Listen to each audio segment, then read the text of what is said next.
Hello everyone, Bill Schmedes here, and today we have a video for the slicers out there to help you improve your ball flight. I have 4 keys that we're going to talk about to help you turn your slice into a straighter flight, if not a draw. A number of the keys that we'll mention are also taking place at address, which is the easiest change because you're not even moving the club yet. So let's talk about the first key, placement of the hands on the grip.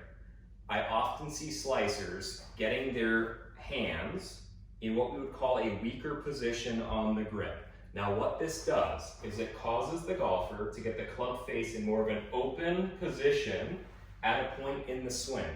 When the golf club gets a little bit too open, the golfer reacts to it getting steep and swinging left for the right-handed player. So what we need to do is we need to strengthen the grip, and here's how we're going to do it. We need to make sure that the grip is more in the fingers of the top hand here. So I'm going to take my fingers, almost get in the fingertips. I'm going to rack so that the thumb gets on the inside of the grip, and I can see a lot more of the meaty part of my hand. That's the top hand, or the lead hand as we call it. From there, I'm going to take my trail hand.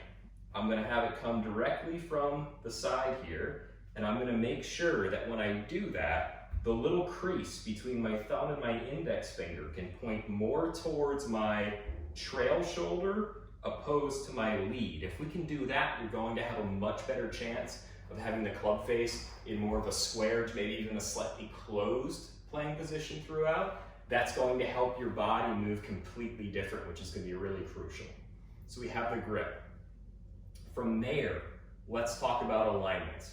The average slicer, because what we're used to seeing is the ball starting left and moving right for that right-handed golfer. They'll start to move or shift their alignments more leftward of the target, which is actually making your slice even worse. You're just going to move that club even more so from out to in, causing the ball to curve that much more.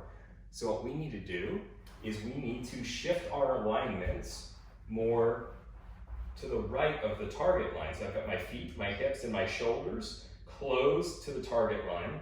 My club face is still pointed at the target.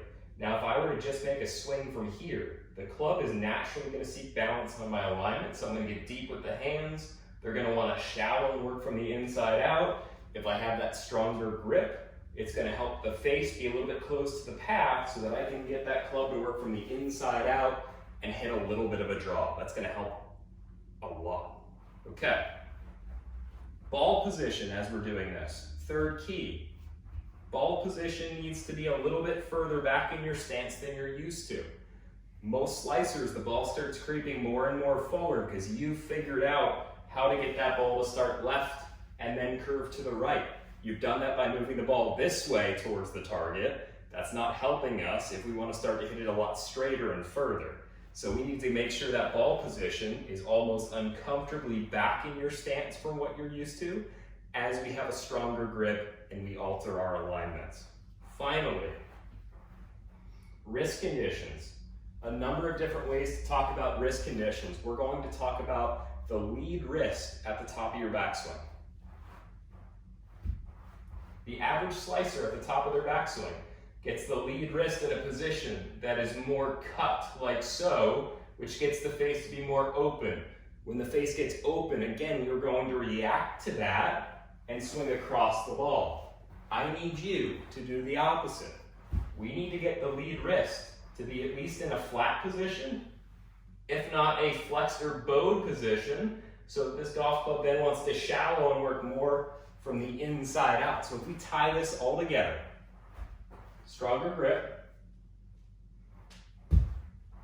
alter our alignments a little bit rightward for the right-handed golfer, ball position, feeling a little bit further back in your stance, and then from there, we want to make sure that we can get that lead wrist to be flat to bowed at the top so that we can get that golf club to work from the inside out, face shut to the path, and you're going to start hitting that golf ball a lot straighter. You might even start to draw some.